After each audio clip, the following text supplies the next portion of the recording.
Gimana cara jual jelas? Ada teman-teman yang pertanyaan seperti itu juga mungkin? Mungkin kita saling ya. Ya, pasti ada pertanyaan nonton ya. Kok bisa orang itu di Indonesia ya, di bisnis asuransi ada yang sampai jadi benar-benar jadi bisnisnya benar-benar jalan. Sedangkan aku nggak ngerti cara mulainya gimana. Mungkin teman-teman aja baru berpikir seperti itu. So, materi hari teman-teman, judulnya The Art of Selling. Art of Selling apa? Seni menjual, gitu ya. Seni dalam berjualan. Nah, teman-teman ini ya, pertanyaan pertama. What is selling? Apa itu selling? Ada yang mau jawab nggak? Silakan, mungkin kayaknya mau ngomong. Menjual. Apa itu menjual?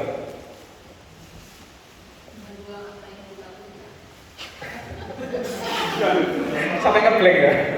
Oke, teman-teman. Menjual, definisi menjual, ya. Menurut Kamus Besar Bahasa Indonesia ya, udah kelihatan ya. Menjual adalah memberikan sesuatu kepada orang lain untuk memperoleh sesuatu juga. Jadi kita memberikan sesuatu untuk memperoleh sesuatu. Barter, betul ya? Barter. Zaman dulu orang barter. Sekarang kan kita mengasih sesuatu supaya kita dapat sesuatu, API, betul ya? Nah, dari definisinya teman-teman di kamus besar ya, sudah kelihatan memberikan sesuatu dan sebelum memberikan sesuatu untuk memperoleh sesuatu. Berarti kita harus memberikan sesuatu duluan, betul ya? Oke, hari ini mungkin sesi ini akan cukup berat ya, belakangnya banyak mikir ya. Jadi teman-teman nanti lebih aneh ya, jangan sampai ngantuk ya. Lek ngantuk langsung berdiri, muter 2 kali, baru duduk lagi, pasti nggak ngantuk, betul ya? Izin itu. Ya isi soalnya. Ya, kunci dari selling teman-teman, menemukan sesuatu yang dibutuhkan sama orang lain. Jadi kita hari ini belajar sudut pandang baru ya, bahwa selling itu bukan berarti tentang produk apa yang kita punya, bukan teman-teman. Tapi kita mau lihat apa yang bisa kita kasih ke orang lain, sampai orang lain itu merasa, oh ya ternyata aku memang butuh ini, baru akhirnya selling akan terjadi. Kayak gitu teman-teman ya. Nah ini teman-teman, ada value proposition canvas, maksudnya ini adalah gambar diagram. Nah ini teman-teman kalau melihat di sebelahnya ada gain, ada pain, ada customer job, customer profile. Maksudnya apa? Ketika kita mau sharing ke orang, ya kita mau sharing ke orang, kita harus lihat teman-teman, siapa orang yang kita mau juali. Ya kita harus pelajari profilnya dia itu seperti apa. Contoh misalnya, kita kalau lihat, oh orang ini orangnya hidupnya katakanlah belum punya anak gitu ya. Terus habis itu kita harus lihat, oh berarti kalau dia belum punya anak, aku kalau masuk harus seperti apa, kayak gitu. Oh orang ini sudah berkeluarga, baru keluarga muda, aku masuk harus seperti apa, kamu harus lihat. Oke, nah ada gain, ada pain, maksudnya apa? Gain itu artinya kalau orang itu mendapat sesuatu, dia akan merasa happy. Contoh ya, misalnya katakanlah ada orang mau jualin ke saya sepatu misalnya. Orang ini lihat, oh Harjo ini suka sepatu. Jadi kalau saya bisa kasih sesuatu yang unik buat dia kayaknya suka. Berarti ada kemungkinan saya bisa menjual, orang itu bisa menjual saya sepatu. Itu contohnya, gain. Segala sesuatu yang ketika orang itu dapat dia akan suka.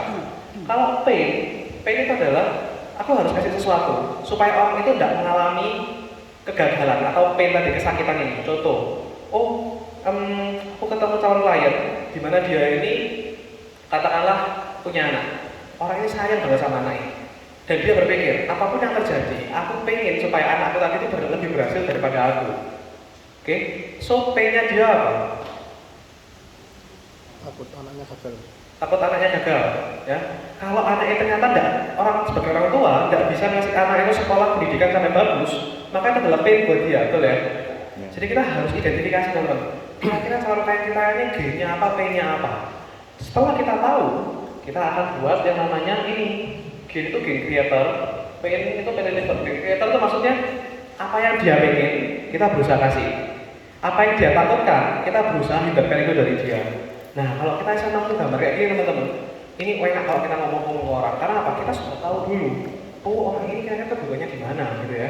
Contoh misalnya, oh orang ini katakanlah dia pengen ketika dia punya keluarga, maka semakin bertambahnya umur usia dan ke depan nanti keluarga itu lebih berhasil daripada dia. Nah, so kita tahu, oh berarti kalau gitu aku harus jaga ekonomimu.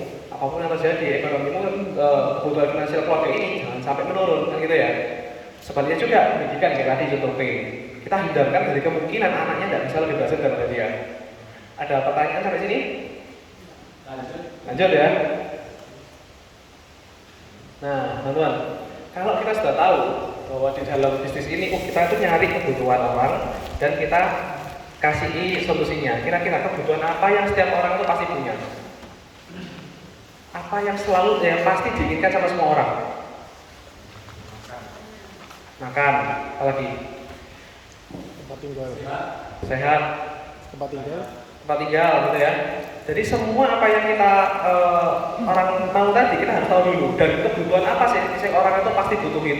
Ya, itu teman ya. Zaman saya kecil, papa saya itu selalu bilang, bukan 3 ya. Dulu papa saya bilang ada 2 bisnis yang immortal, nggak mungkin mati. Apa teman-teman? Yang kemarin sudah ke kelasnya nggak boleh jawab. yang belum pernah ada slide ini. 2 bisnis yang pasti immortal.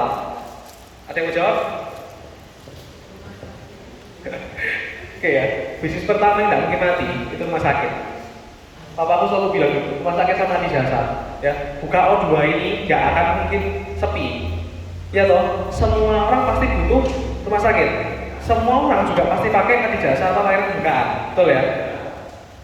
Betul ya? Oke. Setelah saya tahu teman-teman bahwa dan saya menjalani bisnis Prudential teman-teman ya, bisnis immortal itu ada 3, rumah sakit, adijasa, sama Prudential. Nah, kalau rumah sakit nggak mungkin sepi, adijasa nggak mungkin sepi, apalagi kita yang kita ini menjadi apa ya, supplier ya, salah ya, supplier untuk rumah sakit tadi sama adijasa tadi gitu ya. Ada orang meninggal, ada orang sakit, otomatis Prudential nggak mungkin kokot ya. Tahun 2000 sampai akhir tahun 4000 pun ya, ketika ada orang meninggal, ada orang sakit, kita pasti akan dipakai orang gitu ya, Prudential ya.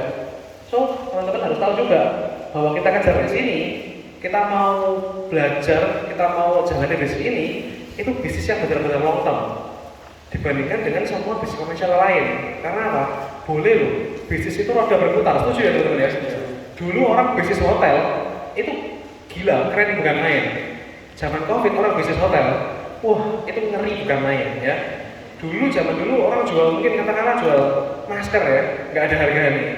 Rekor saya beli masker teman-teman ya, waktu lagi panic attack kemarin ya, 1 kotak 380.000, 5 kotak loh teman-teman, tak beli, gak gila gak? Jadi itu bisnis itu roda berputar teman-teman. Tapi mau roda di atas, mau roda di bawah, orang tetap sakit gak? Tetap sakit. Orang tetap meninggal gak? Tetap meninggal. Bisnis kita kan pernah mati. Nah, tapi ini rahasia teman-teman, kenapa kok sharing itu bisa isi sih? Kok bisa cara orang sharing itu isi gitu ya? Nah, ini ada 4 tahapan teman-teman ya, 4 tahapan. Tahapannya singkatannya REMS gitu ya, REMS gitu ya. Yang pertama, review. Review ini apa sih? Review ini kayak tadi yang gambaran pertama tadi. Kita melihat, oh dari customer profile kita review dulu. Kira-kira orang ini butuhnya di mana ya? Kan kita harus banyak fact finding ya, kita banyak ngobrol sama orang. Sebenarnya teman-teman ya, tugas kita ini gampang. As simple as kita itu ngobrol sama orang.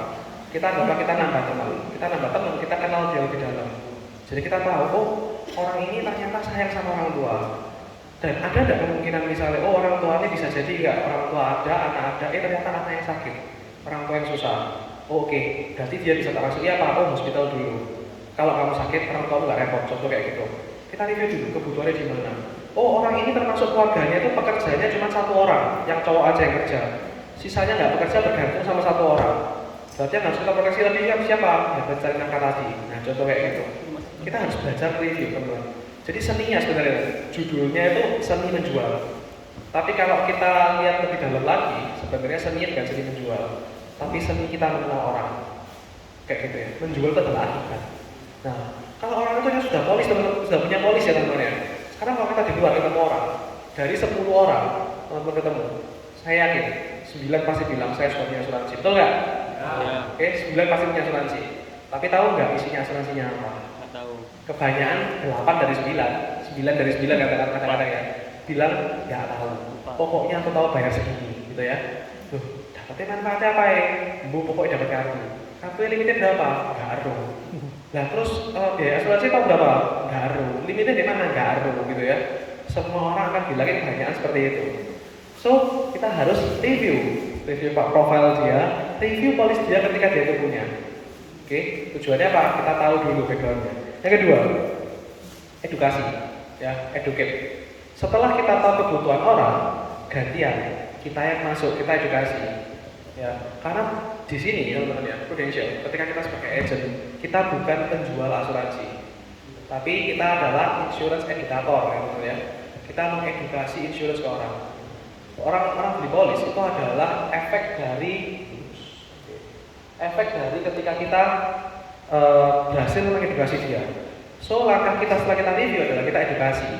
Edukasi apa? Teman-teman pasti punya nanti ya, belajar sama leader masing-masing. Oh, tentang konsep UP, tentang konsep apa, dan banyak sales talk lainnya. Tapi nanti saya akan bagikan beberapa sales talk yang teman-teman bisa pakai.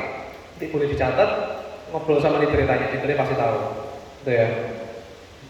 Edukasi. Setelah edukasi ya, orang udah tahu kebutuhannya. Langkah berikutnya apa?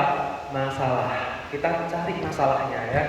Jadi kita adalah agent insurance adalah agent pencari masalah, teman-teman ya. Kalau nggak nemu masalah, teman-teman nggak lego, gitu ya. Karena kalau kita nggak nemu masalah, kita nggak nemu jawaban. Jadi kita harus cari kira-kira masalahnya di mana. Katakanlah ada orang bilang gini, oh iya, asuransi bagus ya, tapi saya merasa masih belum perlu. Nanti aja dulu. Toh saya sekarang masih sehat, ya. Masalahnya di mana? Nah, kita ngobrol gitu ya. Oh iya, betul sih. Kalau sehat betul. Ngapain coba bayar insurans sehat, gitu? Nah, pertanyaan nih, kalau nih misal kita nggak tahu ya kapan istilah badan kita sehat sampai kapan, gitu? Tiba-tiba nggak minta besok nih cerita nih, pusing ke dokter didiagnosa, oh kamu ada jantung misalnya, kira-kira udah siap belum?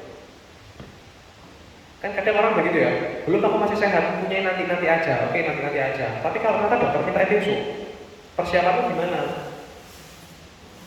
Pasti orang bingung ya loh.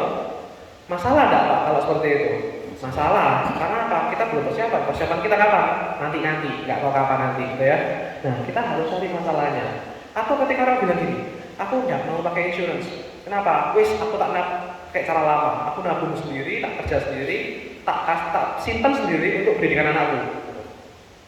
Pak, pertanyaannya, kalau seandainya hari ini juga Bapak harus libur dari pekerjaan, liburnya berapa lama? Liburnya 5 tahun. Kira-kira pendidikan anaknya kumpul nggak? Pasti enggak, ya toh? Itu di saat seperti itu teman-teman, itu kita tunjukin ke dia masalahnya di mana. Nah, kalau kita sudah tahu masalahnya di mana, yang terakhir adalah solusi. Baru kita kasih dia solusi, teman-teman. Orang kenapa kok mau beli produk? Karena dia nemu solusi. Sampai sini masuk akal ya? Oke. Berat nggak materinya? Belum. Nggak berat? Oke, ayo semua berdiri yuk. Semua berdiri. Tepuk tangan dulu. Putar-putar di depan dulu lagi. Supaya nggak ngantuk. Nggak, ayo putar dulu 2 kali. Oke. Nggak bisa sampai cukup. Oke, silakan duduk. Tepuk tangan buat teman-teman. Oke, karena ini materi berat ya, aku tahu ya. Jadi pasti cukup berpikir ini ya.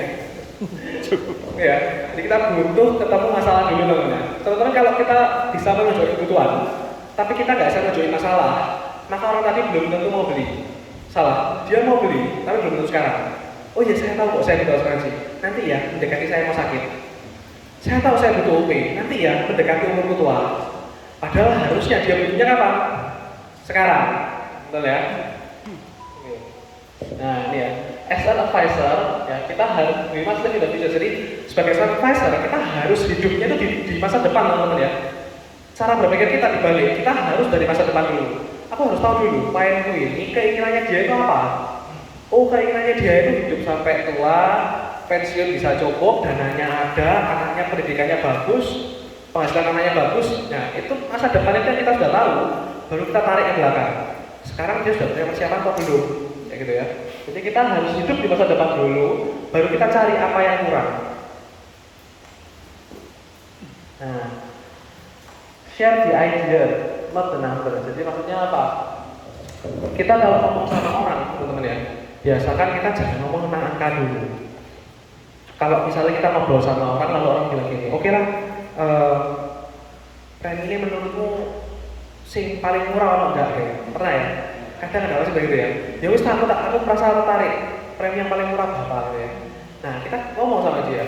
Oh, premi ini sih paling murah startnya dari 400.000. Tapi kebutuhanmu di mana gitu ya. Kita lagi ngobrol sama dia ke arah konsep. Oke. Nah, ini teman-teman ya, ada beberapa kita lihat di kanan kiri ya. Kita ada usia 0 sampai 25. 0 sampai 25 itu apa? No wealth, nggak punya kekayaan, nggak punya aset. itu saat dimana orang dari baby masih tergantung sama orang lain. Sampai 25 itu anggapannya ketika orang itu sudah benar-benar mandiri, sampai 25. Kuadran yang kedua teman-teman, 26 sampai 50 itu saatnya orang itu mulai bekerja dan memulai duit. Ya, dimanapun orang itu bekerja, dia akan berusaha bekerja, mengumpulkan aset saat umur 26 sampai 50. 50 sampai 65 teman-teman, itu adalah wealth akumulasi. Jadi ketika saatnya dia sudah mulai bekerja, mengumpulkan duit, mungkin dia invest atau apa, di usia 50 sampai 65 saatnya dia itu mulai menumpuk aset. Tapi once again ya, ini kalau ketika orang itu berhasil ngumpulin aset. Kalau ternyata enggak, gimana? Nah itu ya. Jadi tapi ini secara garis besar teman-teman, orang normalnya seperti ini. 66 sampai 85 itu saatnya mendistribusikan kekayaan. Siklus orang dimanapun teman-teman bertemu, pasti pengennya itu kayak gini. Kenapa kok pengennya? Kadang ada yang nggak sampai ya. Agentku 2 minggu lalu teman-teman, baru aja usia 25 tahun, beberapa ada yang kenal mungkin ya. 25 tahun dipanggil Tuhan. Nyampe nggak jadi usia yang begitu? Nggak nyampe teman-teman. Baru mulai belajar kerja gitu ya. Usia 25 tahun, masih muda tinggal. Kita nggak bisa tahu. Umur orang kita nggak bisa tahu. Tapi normalnya seperti itu, kita bisa sadarin ke orang. Oh kira-kira ya, kalau terjadi seperti itu persiapan apa sih yang kita siapin? Ya beruntungnya teman-teman ya, agent itu tadi dia, even usia muda 25, tapi dia itu udah punya kasarnya persiapannya sudah ada. Lah bayangin ya, dalam waktu 3-4 bulan dia berobat 500 juta itu musuh teman-teman. Kalau nggak pakai polis, oke, sorry ya paket. Kalau dia nggak punya polis, orang tuanya gimana coba? Even ketika nggak minta ya, tapi ketika dia nggak ada pun, dia kedukaan, dia tanggung sendiri loh. Dari mana? Dari UP yang sudah dia siapin. Itu penting kita tuh prepare, ya. Itu yang kita edukasi ke orang. Nah, dari 4 kuadran ini teman-teman bisa punya kira-kira gambarannya itu problemnya itu apa sih? Contoh, 0 sampai 25, apa yang menjadi problem finansial kira-kira di usia segitu? 0 sampai 25. Nah, contoh ya, problem finansialnya apa? Ketika kamu masih muda, sakit itu jadi beban untuk orang tua, betul ya? Betul. Biaya hidup jadi beban orang tua, apalagi kalau sakit jadi beban orang tua juga. Oke? Usia 26 sampai 50, saatnya mengumpulkan, itu mulai punya keluarga. Masalah yang bisa jadi apa? Kalau seandainya pencari nafkah utama tiba-tiba sakit, contoh kayak gitu ya. Yang kerja si suami, yang istri di rumah tangga, ternyata yang laki sakit, istrinya gimana dong? Cari duitnya dari mana itu ya? Itu masalah. Atau ketika orang tua berusaha untuk kasih anak pendidikan terbaik, si orang tua yang mendadak berangkat duluan ya. Di luar sana teman-teman itu banyak, orang usia 30, 35, dia meninggalkan anak yang masih umur 2 tahun, 3 tahun. Gitu ya, sampai anaknya jadi ini, pendidikannya nggak bisa benar-benar tercover dengan baik. Karena apa? Si istri pekerjaannya nggak seperti suami. Contoh kayak gitu, itu banyak sekali teman-teman ya. Terus usia 50 sampai 65, ada masalah nggak? Ada.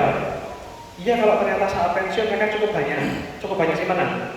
Kalau ternyata enggak, terus pensiunnya mereka itu habis sisa tabungan dan akhirnya nggak ada sesuatu yang dikasih ke anak, itu masalah juga loh. Di usia 66 sampai 85 ada masalah nggak? Ada.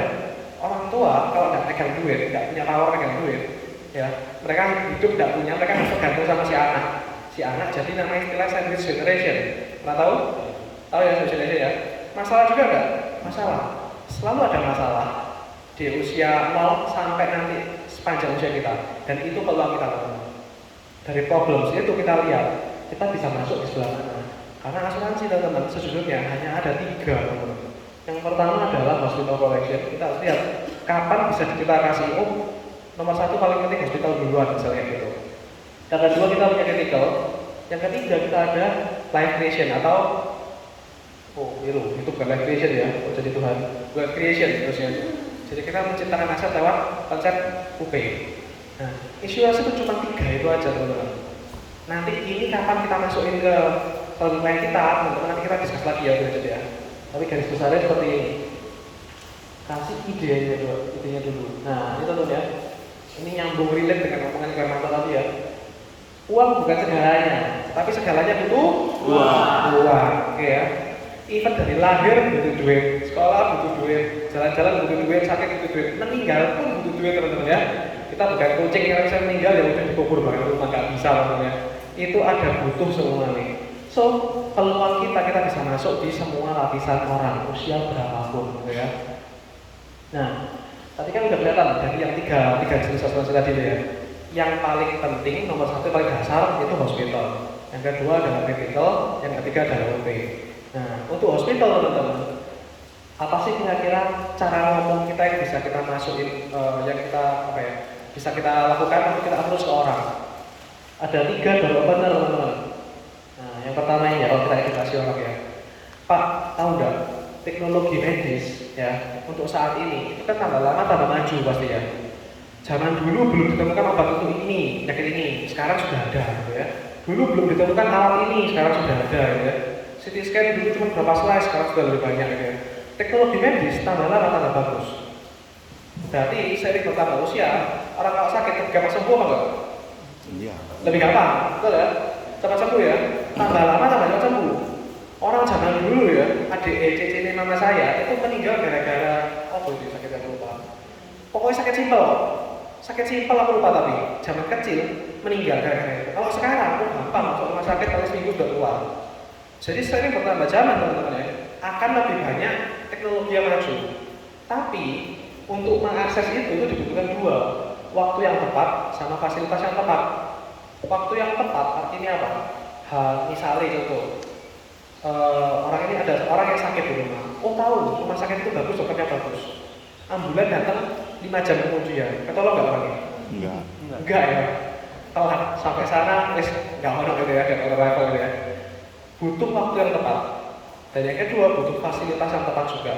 Kalau kita udah tahu, oh sakit ini gampang, tapi kondisinya lagi di katakanlah di daerah desa atau daerah mana sih nggak ada dokter, nggak ada rumah sakit, fasilitasnya nggak ada, pasti nggak ada juga, betul ya. Tapi kalau kita punya waktu tepat dan kita punya fasilitas yang tepat, apa yang kita butuhkan? Duit lagi, teman ya. Semakin bagus fasilitas, semakin bagus juga namanya duitnya, gitu ya.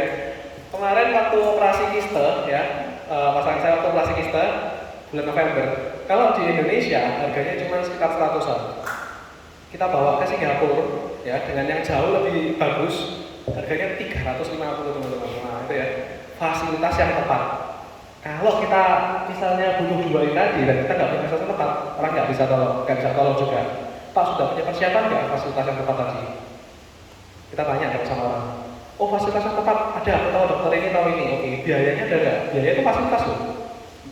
Itu ya, salah satu cara kalau kita mau approach orang tentang hospital, berobatnya di sini. Yang kedua, ada 3 jenis kartu untuk bayar tagihan rumah sakit. Ya, ada 3 jenis kartu. Kartu yang pertama namanya kartu ATM. Pernah tahu kartu ATM? Ya. Jelas tahu ya, pasti punya ya. Punya kartu ATM ya. Kartu ATM warna hitam. Ada limitnya nggak? Ada. Ada. Apa limitnya? Sejumlah saldo ya. Aku mau ngambil yang ini, kamarnya terbaik, dokternya terbaik. Ya, biayanya 500 juta, tapi saldonya ada 100 juta. Ya sama aja bohong, pasti nggak bisa. Oke ya. Jadi kekurangannya ATM card adalah limitnya sesuai Plafon. sesuai saldo. Kalau plafon gitu. Sesuai saldo. Oke ya. Yang kedua, bisa juga buat bayar di rumah sakit. Namanya kredit card, teman-teman. Sama juga warnanya hitam kartunya. Kredit card namanya. Limit kekurangannya apa? Ada limitnya nggak? Ada. Ada limitnya ya. Nah terus kalau target di atas limit apa yang terjadi? Nggak bisa. Ya wis bisa dipakai, betul ya teman-teman ya. Jadi ATM card bisa dipakai untuk di rumah sakit bisa, tapi ada limitnya. Limitnya sesuai apa plafon. Dan minusnya lagi kita ada satu. Hah? Harus dibayar, betul ya. Kartu kredit, kartu kredit adalah kartu hutang teman-teman. Jadi ATM ngambil dari saldo kita, kredit card pun diutangi, akhirnya juga ngambil dari saldo kita, betul ya. Yang ketiga, black card. Black card atau PPh plusnya kita. Ada limitnya nggak? Ada. Ada. Oke, limitnya sesuai sama saldo nggak? Nggak sesuai, betul ya. Limitnya nggak sesuai sama saldo. Jadi sama-sama dikasih kartu 3 macam. Tapi kartu yang paling enak yang ketiga. Ya, karena saldo kita nggak perlu kegerus untuk limit tadi. Pak, kira-kira kok dari 3 kartu ini menurut Bapak yang paling asing yang mana? Itu ya. Kalau kita ngobrol bareng, ini ada yang bilang, oh yang black card ini asik. Tahu nggak Pak, kalau kira misalnya punya black card ini seberapa harganya? Nah, kita ngobrol sama dia lebih lanjut. Oke ya, masuk ya. Yang 3.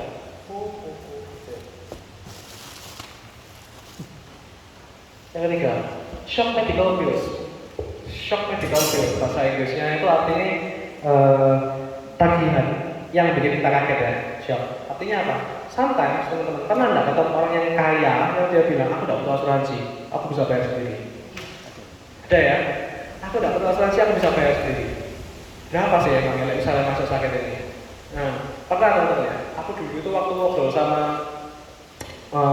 salah satu orang tukang pasi belajar, aku bilang, tahu nggak kalau misalnya waktu itu ngobrol tentang sakit jantung, dan dia karena dia punya pengalaman di sana, dan dia bilang ini, sakit jantung tuh habisnya tidak banyak, habis itu cuma paling yang di sini cuma sekitar 200 juta deh, bilang gitu, bisa aku mampu 200 juta. Nah, ada loh orang yang bilang kayak gitu. Tapi teman-teman, shock medical ini fungsi gini, oke, sih, tidak peduli berapapun harganya, kalau seandainya ternyata billing yang dikeluarkan sama rumah sakit lebih banyak daripada duit yang sudah disiapin sama CC. Anggap ya, jadi berapapun yang CC sudah siapin, billingnya tadi ini di atasnya itu, kira-kira CC punya persiapan apa? Ya, jadi dia mau ngomong sama kita apa ya? Penolakannya berupa aku sudah punya duit 500 juta, aku punya duit 2M, aku punya duit berapa M, tidak peduli berapapun, ini di atasnya. Kamu persiapannya gimana? Itu yang pertama. Yang kedua, even kamu punya duit itu, apa nggak sayang? Sudah jalan kerja berapa lama dihabisin untuk dalam satu kondisi seperti ini. Nah, Pak, Bu, tahu nggak? Sebagai orang apa namanya? Aku yakin kok. Kalau Bapak Ibu ini sekarang bisa berbisnis di sini, bisa sampai sekarang ini, itu Bapak Ibu pasti punya persiapan semuanya. Pasti bisa melewati ketika ada risiko kayak gini. Ya, jadi kita mengujinya dia adalah kamu ini pintar, kamu pasti bisa melewati risiko. Tapi orang pintar melewati risiko, orang bijak itu nggak mau ngambil risiko. Daripada kamu besar-besaran angka, kenapa nggak kamu siapin dana kecil aja? Tapi kamu disiplin supaya apa? Dana besarmu bisa kita ngamanin. Masuk ke sini? Masuk ya? Masuk. Dan teman-teman ya, satu saya mau cerita saja. Waktu kita ngobrol ke orang, ya, pernah nggak ada yang mungkin dari kita itu merasa kayak aku mau ngasih sesuatu ini kok rasanya kok apa ya, rasa malu atau rasa sungkan, ada yang kayak gitu? Ada? Yang ada? Semua mesti dia apa ya? Oke, yang nggak merasa malu siapa? Yang nggak merasa malu, nggak merasa sungkan, gantian semua sungkan, oke ya? Yang ngapa tanya apa nggak angkat tangan apa? Oke, teman-teman. Jadi gitu ya. Kalau kita ngobrol ke orang, teman-teman, jangan pernah takut, jangan pernah sungkan. Kenapa? Ketika kita mau sharing ke orang, ya yang kita bawa air insurance, beda loh teman-teman. Ketika yang saya bawa ini sebuah mouse, ini adalah saya sharing. Saya menjual sesuatu, oke? Saya menjual sesuatu produk untuk dia pakai. Ketika saya ke sana juga bawa tab, saya menjual barang untuk dia pakai. Tapi kalau aku bawa policy insurance, itu aku bawa bukan sesuatu lagi. Yang tak bawa itu adalah solusi, teman-teman. Adalah solusi. Teman-teman pernah tahu rasa ini ya? Ketika total claim yang teman-teman berhasil bayarkan dalam setahun, itu lebih besar daripada income teman-teman setahun. Di saat itu teman-teman pasti akan merasa aku berada di tempat yang tepat. Itu nggak bisa dibeli kata-kata, teman-teman ya. Oke, so jangan pernah minder ketika kita ngobrol sama orang tentang insurance. Nah, ini teman-teman ya. Asuransi bukanlah investasi, teman-teman ya. Justru asuransi itu bisa melindungi diri dari investasi. Gitu ya. Sometimes saya pernah ketemu dengan orang yang jualannya usahanya dia itu besar dan dia itu suka investasi di bidang properti. Dia bilang gini, aku gak suka investasi di asuransi.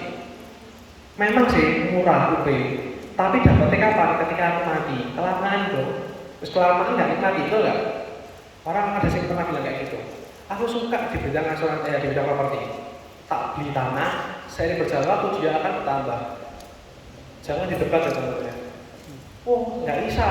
Properti itu kamu belum tentu untung, kamu bisa jadi rugi wah gitu ya. Oh, coba ngomong kayak gitu teman-teman ya. Kalau sama klien, kita harus iyai dulu. Tak iyai, kita bawa cara berpikirnya. Dia salah nggak ketika dia bilang properti itu menguntungkan? Nggak salah, betul ya. Properti di sana enggak? Bisa. Sangat bisa. Nah, tapi kita harus tahu ketika orang itu berbisnis atau berinvestasi, sebenarnya yang dia simpan, kendaraan dia untuk dia berinvestasi itu lebih ke arah siapa? Ke dirinya sendiri. Ada sih, jadi begini. Oke kok, aku tahu sih. Kalau investasi properti itu bagus, aku setuju kok. Pertanyaan nih, kan kita ini kan kok bisa sih kita berinvestasi terus? Karena ada Koko sebagai orang yang ngerti gitu ya. Nah, kita yang lindungi itu adalah orangnya yang tadi. Ibaratnya investasi semua itu ada ketika ada mata air, yaitu si orangnya tadi. So yang kita proteksi si orangnya tadi. Paham ya? Di sini ya. Nah, terus kita juga bisa jadi kayak pembanding ya, pelengkap. Kita jadi pelengkap. Orang suka investasi dengan properti. Properti naik berapa persen dalam setahun? Jadi mungkin tahu setahun properti investasi bisa naik berapa persen ya? 10%. Hah? 10%. 10% per tahun. 7 tahun sekali. Oke, pasti ditulis. Lelang. Pasti 3% deh. Oke ya. Katakanlah orang bilang gini, oke, Ko C, katakanlah total propertimu investasinya tahun ini ada 20 miliar. Oke. Kita taruh 30 tahun lagi, jadi berapa totalnya? Oh, setahun kan banyak ya, kalkulatornya jalan, cililis mikir. Piro ini ya, gitu ya. Dari 20 miliar dia bilang, oh gede loh, 100 miliar kayak nyampe ya. Oh nyampe, misalnya orang itu. Semakin dia dibilang investasi bener, dia semakin seneng, betul nggak? Oh iya, 100 nyampe, salah-salah lebih akeh. Oke lah tuh, 100 miliar, pertanyaan. Semakin gede, dia semakin seneng, kita juga semakin seneng.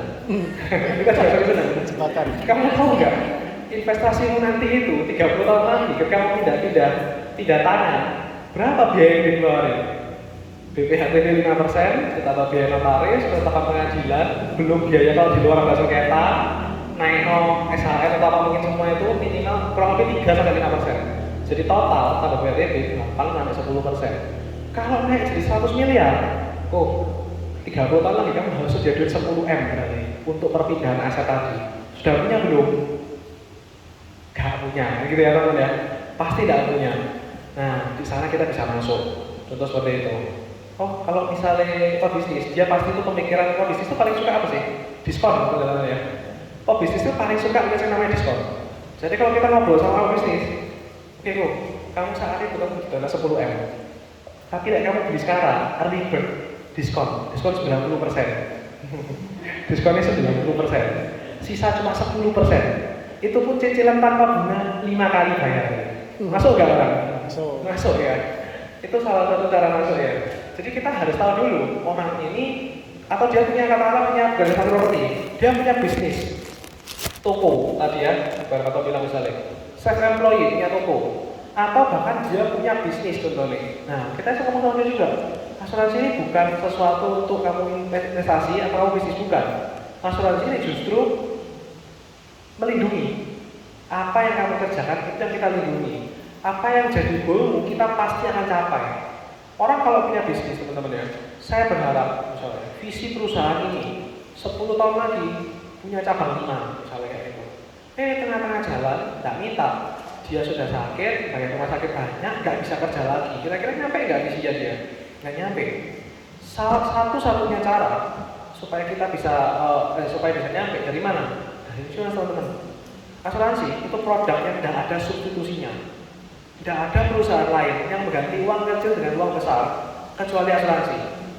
Cari di Google manapun nggak ada istilah itu. Adanya apa? Assured asuransi. Ya teman-teman ya. Kita pahami ini dulu, kita kasih ke orang. Kalau orang paham ini, dia akan masuk juga. Oke ya, saya next ya. Yang ini semakin kencang, semakin ngantuk. Yang pun dalam mengantuk.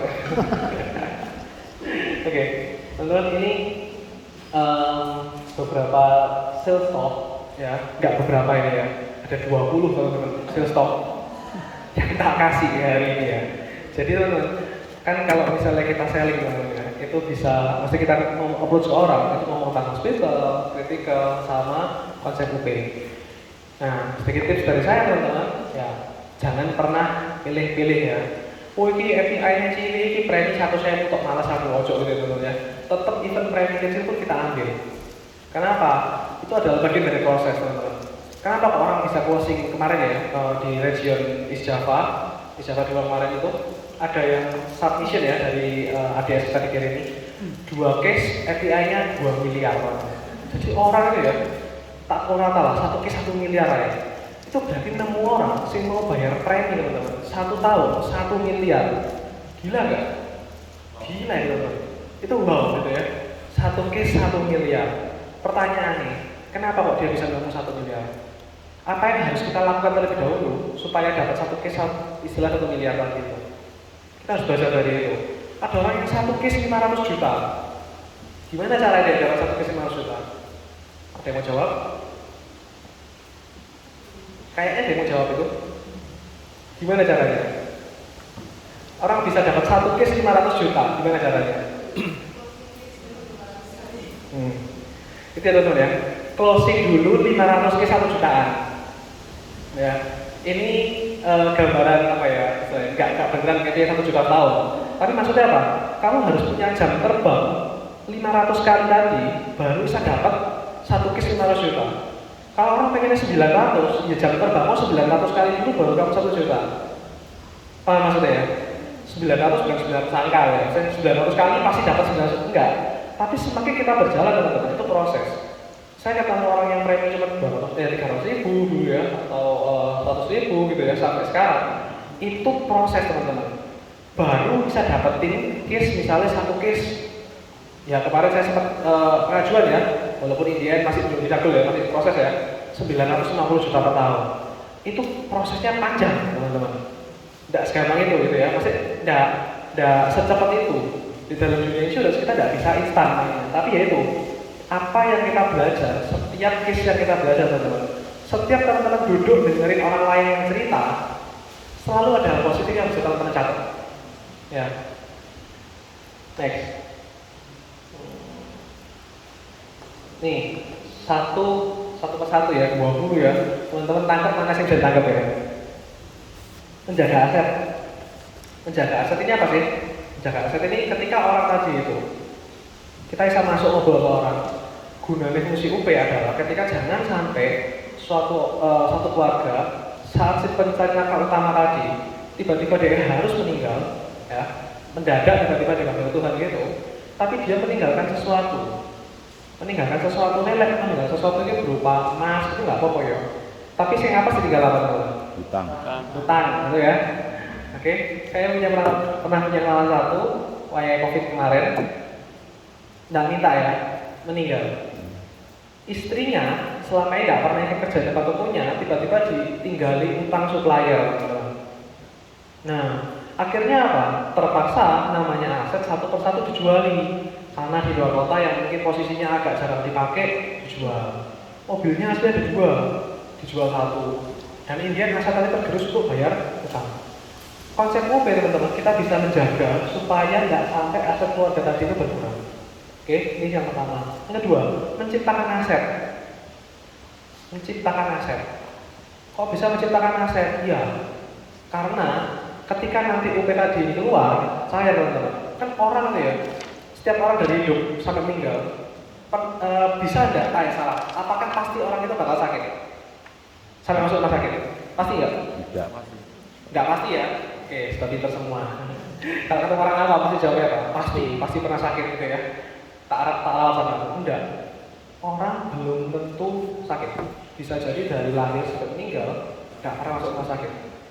Tapi orang pasti meninggal. Gitu ya. Sama seperti orang butuh duit, orang pasti juga meninggal. So, kalau misalnya kita punya konsep UP, ketika orang tadi itu meninggal dan uang tadi cair, apakah itu nggak jadi aset tambahan? Ya, aset kita bisa bertambah dengan cara punya kontra UP. Loh kan aku wes mati tadi, si menikmati lah bukan aku, gitu ya. Nemu pertanyaan kayak gitu ya saya, tolakan dada ya. Loh aku nggak menikmati ya, kita sambil ketawa kita bilang, oh iya kok, ini memang khusus ya. Konsep UP tadi ini khusus buat orang yang sayang keluarga. Itu sambil nyindir, sambil dia puji, diangkat sambil nyindir ya. Tapi aku tahu kok, karena aku orangnya sayang keluarga banget. Jadi aku share ini ke aku. Kenapa? Karena orang ini hanya konsep UP ini hanya untuk orang yang sayang keluarga. Ketika dia tidak berpikir ini buat aku atau tidak, tapi yang penting ini buat keluargaku ada. Oke? Tapi jangan dibilang ya, Koko bukan kayak itu apa enggak gitu, jangan ya. Tapi aku tahu Koko orang yang sayang keluarga, makanya tak share ini. Kayak gitu. 3. Mengcover utang teman-teman ya. Mengcover utang. Mengcover utang ini, aku punya satu klien teman di luar pulau. Trainingnya sebulan 25 juta. Sudah berapa lama tadi? 4 tahun. Okay. Itu dia beli polis UP tujuannya hanya untuk mengcover utang. Murni hanya untuk mengcover utang. Karena apa? Pebisnis sekarang ya teman-teman ya, itu banyak enggak yang pakai pihak ketiga gitu ya, pakai utang gitu ya. Pasti banyak. Ya, untuk orang expand bisnis ya, orang pebisnis pasti pakai pihak ketiga tadi, utang tadi. Nah, pertanyaannya lagi-lagi, kalau orang itu sayang keluarga, jangan memikirkan, oh aku utang 15 tahun tak lunasi. Nah, kalau misalnya dia hidup dan dia bekerja normal 15 tahun lunas kan, ya udah selesai. Kewajiban selesai, semua berjalan seperti normal. Tapi pernah nggak berpikir, belum 15 tahun, belum utangnya lunas, tiba-tiba harus meninggal, check out. Masalah nggak buat keluarganya? Masalah.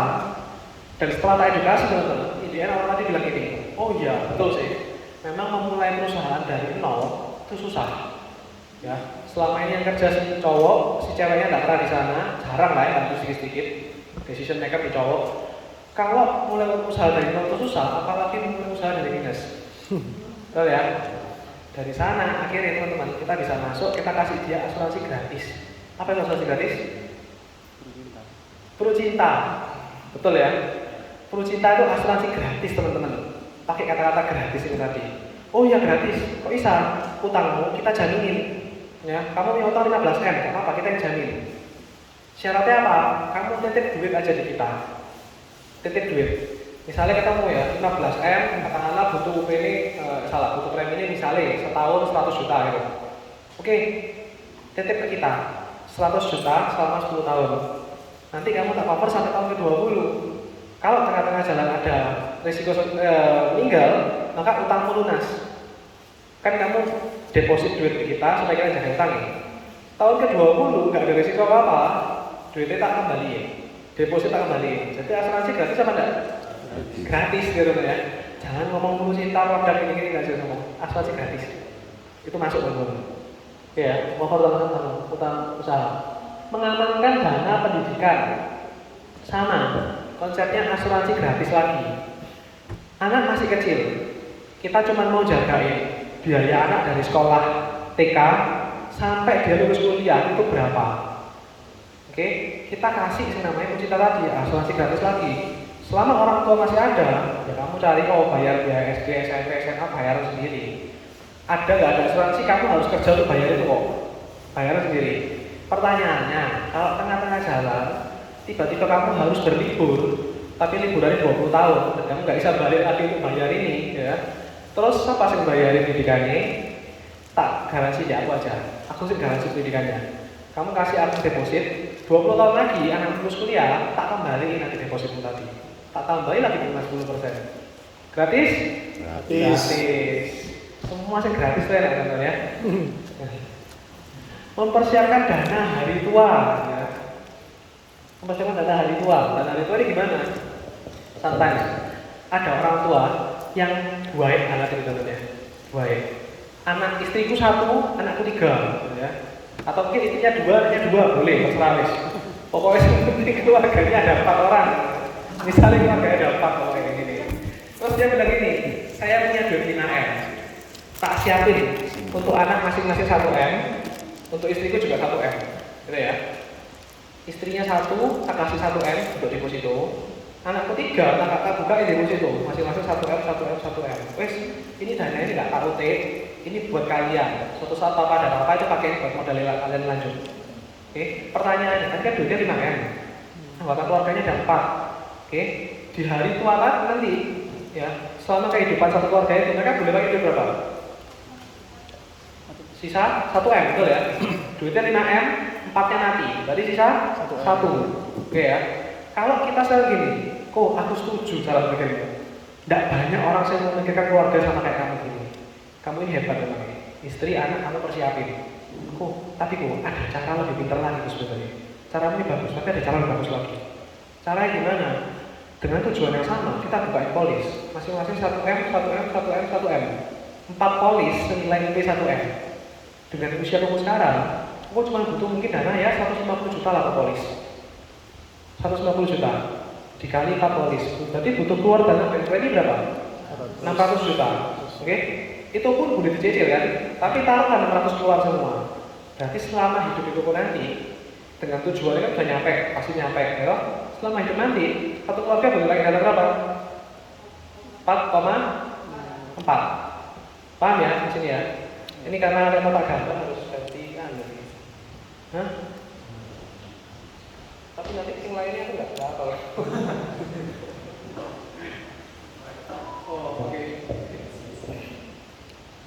Di stop share ya, langsung muncul di sini kok. Stop share di atas. Oh, nah.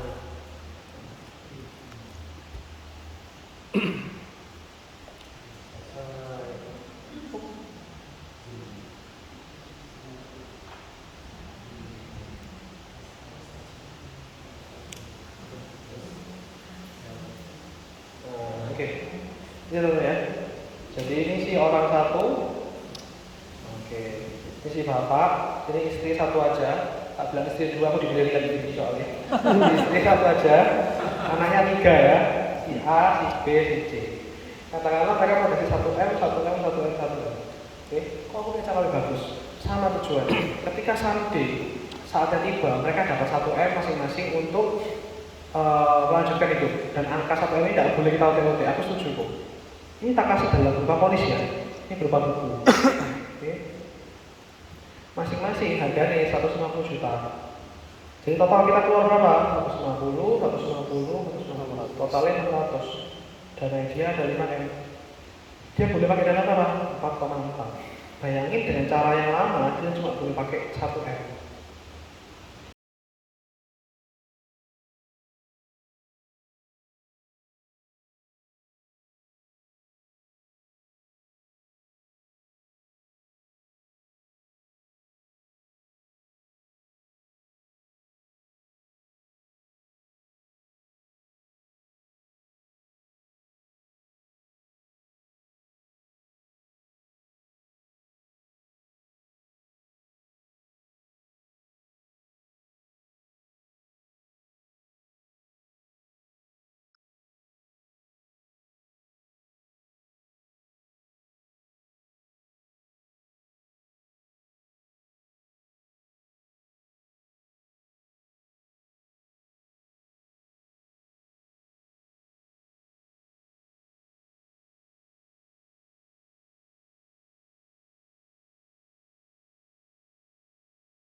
Sisa di masa hidupnya dia nanti, dia boleh pakai berapa? 4,4M.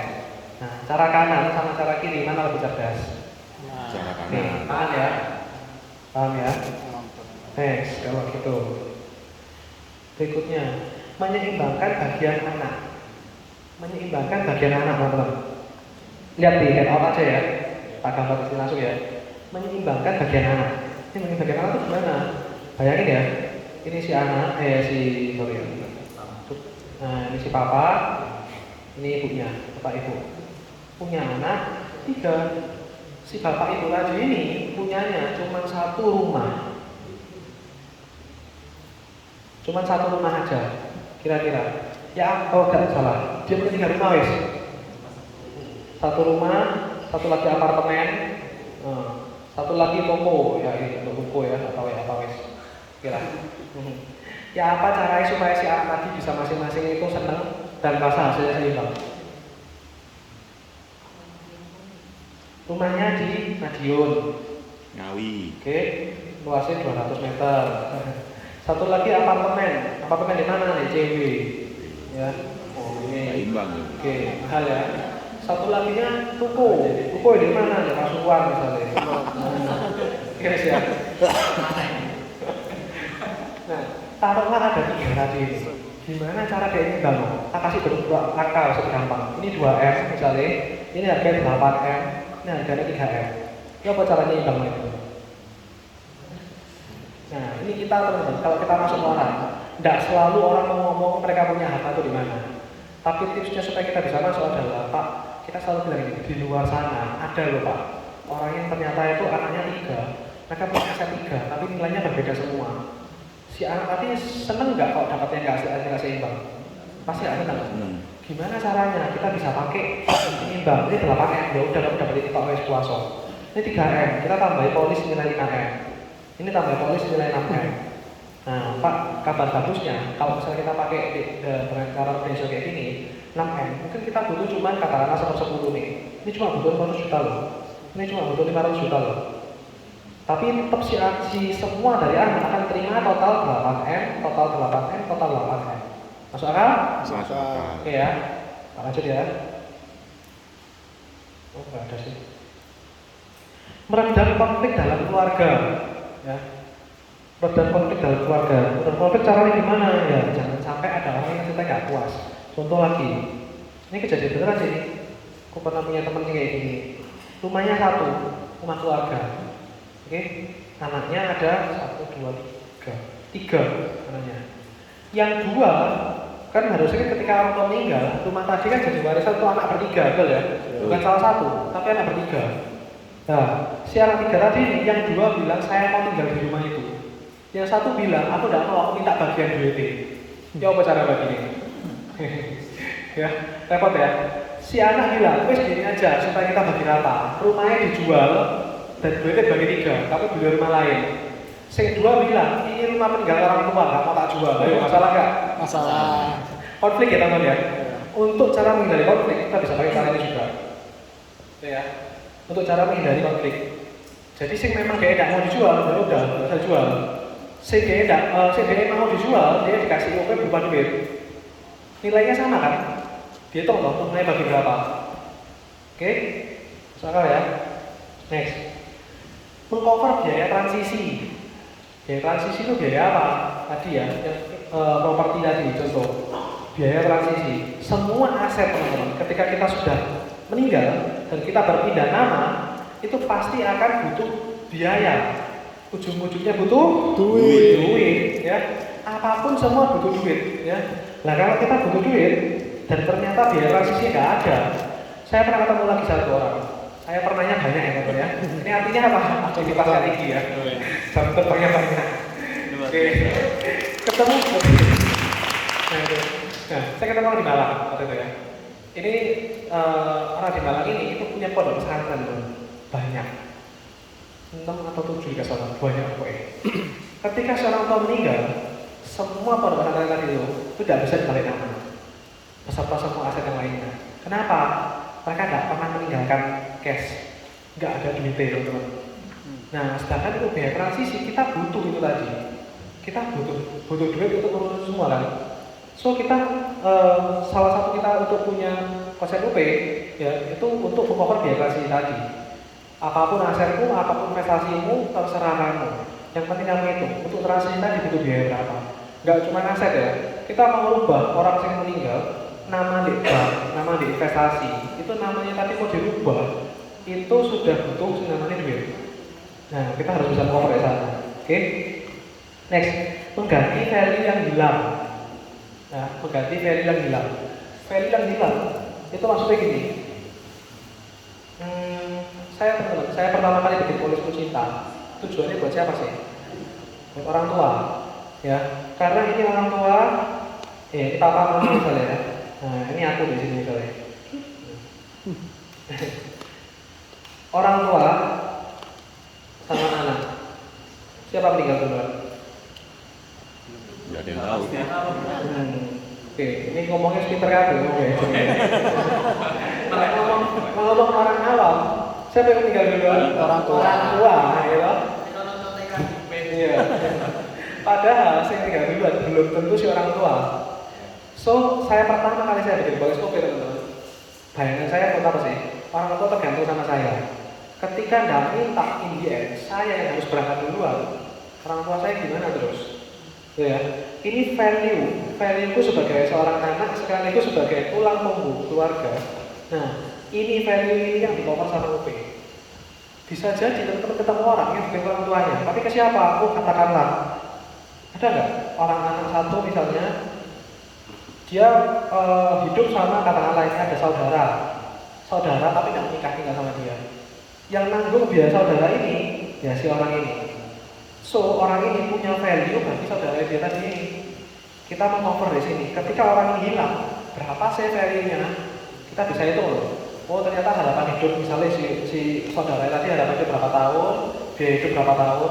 Jadi biaya itu tadi yang kita jadikan UP. Tujuannya apa? Anytime ketika orang tadi meninggal, saudara tadi tetap dapat biaya hidup sampai dia meninggal nanti. Oke ya? Paham ya? Efisiensi pajak. Nah, karena teman-teman tahu kalau kita taruh di bentuk deposito gitu ya, kita kena pajak berapa? 10%. 10% final. Ada orang pajak itu berarti. Deposito 10% final, gitu. Kita taruh dalam bentuk emas misalnya, kena enggak? Kena. PPNBM, ya. Kita taruh dalam bentuk apapun teman-teman. Kita taruh aku invest di perusahaan, dividen, kena enggak? Kena. 20%. Kita taruh dalam bentuk rumah, properti, tak sewain, kena enggak? Kena 10%. Semua akan dikenai pajak. Kita buka usaha, dikenai enggak? Dikenai. Kalau perorangan ya UMKM 0,5%, kalau pribadi ya kena progresif, kalau badan kena 25%. Semua akan dikenai pajak. Satu-satunya instrumen yang tidak dikenai pajak adalah UP, ya, asuransi UP teman ya. UP cair 1M, ya udah. Sekeluarga akan terima 1M, nggak akan kena pajak. Nah, kalau kita bisa pinter, teman-teman, kita ngomong sama mereka, kamu diversifikasi dong. Berapa bagian yang mau pakai berusaha, berapa bagian yang mau pakai untuk investasi, berapa mau bagian untuk diasuransi.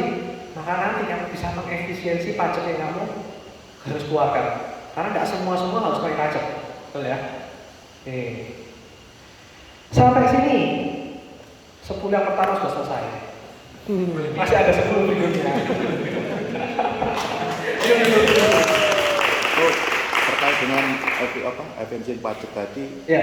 yang terbaru UP dari insurans itu wajib dilaporkan di pajak ya. Ya. Tapi memang pendapatan UP-nya selama dilaporkan tidak dikenakan pajak, tetapi apabila tidak dilaporkan akan dikenakan pajak. Betul. Ya. Itu betul ya. Update dari Mas Yeno. Kenapa kalau harus dilaporkan? Saya kira ya, pajak yang kejar itu apa sih?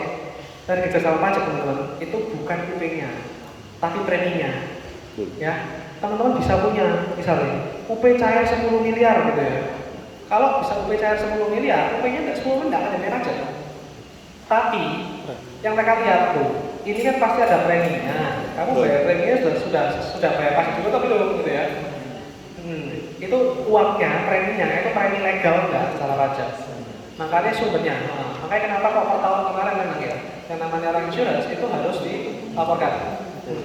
Kalau yang unit link dilaporkan dengan nilai link aja, kok tradisional dilaporkan itu di kolom investasi lain-lain nanti itu.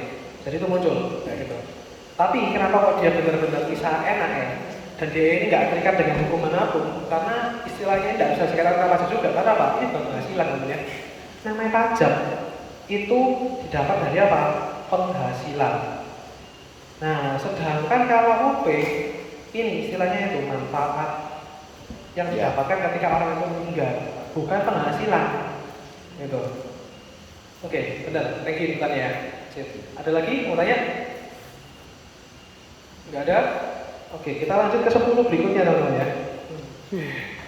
Semangat, tinggal 10. Tapi ya teman-teman ya, ini semua ya teman-teman, apa ya, beruntung. Semua kayak sales talk, obrolan kayak gini, cara ngomong ini, itu saya lewati setelah saya 8 tahun. Saya 8 tahun, saya ketemu A, ketemu B, dengerin seminar A, seminar B gitu ya, belajar sekolah pajak, ambil semua itu baru dapat kayak gini. Dan ini hari ini 20 ini kayak harus benar-benar untuk tak kasih ini. Catat ya, catat disimpan. Sometimes teman-teman suatu saat saya ketemu sama orang yang ngobrol tentang pajak misalnya, teman tahu, oh ini sih, dulu aku udah cerita kayak gini, teman bisa ngomong. Ngobrol tentang lainnya apa lagi, bisa ngomong lagi gitu ya. Tentang orang sih sengketa, teman bisa ngomong, oh iya di luar sana banyak lah sengketa itu.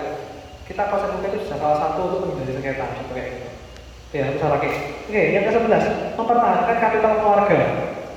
Nah, saya gambar segitiga gini. Pak tahu enggak ada 4 tahapan loh. Orang itu tahapan finansial dalam kehidupan orang. Yang pertama miskin, yang ketiga cukup, yang ini kaya, yang ini mewah. Nah, kira-kira kondisi bapak dan keluarga ada di sebelah mana pak dari tempat ini? Biasanya orang akan rendah hati bilang cukup gitu ya. Nah, cukup gitu misalnya. Ya pak, ya mungkin lebih dari cukup lah ya pak ya. Saya taruh di sini lah. Nah, ini ibaratkan pak ya, ada bola. Bola ini apa sih? Bola ini kehidupan keluarga. Tulisanku coba ya. Ini adalah bapak dan keluarga. Loh, kok bisa di posisi kaya? Ya, di posisi sekarang. Kok bisa?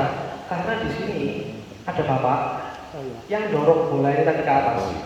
Ya, dari bawah didorong ke atas dan dipertahankan di posisi sekarang. Ini karena apa? Ada bapak sebagai perencana utama. Pak, pertanyaannya, kan kita suatu saat pasti ada namanya kita harus check out ya, bantu sama Tuhan ya. Ya kita sih berharapnya usia panjang, tapi di luar sana kita nggak bisa tahu. Ada orang yang check out di usia muda bisa panjang. Pertanyaannya, ketika si pencari nafkah utama, jangan bilang bapak ya, marah dia ya. Tapi jika si pencari nafkah utama ini harus hilang tiba-tiba dihapus ya, kira-kira apa yang terjadi dengan bola tadi? Pasti bola kan duduk turun gitu ya. Bola kan akan menggelinding turun ke bawah. Syukur-syukur pak, kalau ternyata dari kaya turunnya kan cukup ya. Dulu naiknya Pajero, ya sekarang naiknya Avanza. Nah, syukur-syukur kalau turunnya keluarga sampai sini. Sometimes ada yang turun sampai benar-benar titik bawah. Jadi panas double jeruk ya, kita tidak punya kendaraan gitu ya. Anaknya jadi sekolahnya ngaco, semuanya ngaco gitu ya. Turun sampai bawah, bisa jadi seperti ini. Nah, Pak, konsep UP ini membantu kita mempertahankan kapital keluarga. Caranya gimana? Caranya gampang Pak. Hapus. Oke. Caranya apa?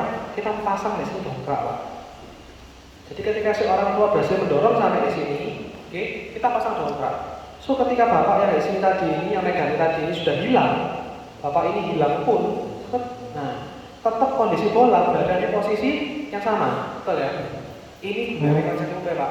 Kalau teman-teman bapak konsep ini bagus nggak? Kita ngobrol dia. Ya, teman-teman paham ya maksudnya gambar ini ya? Artinya apa? Kita tahu orang tadi itu kebutuhan hidupnya berapa, kita ganjel pakai konsep UP.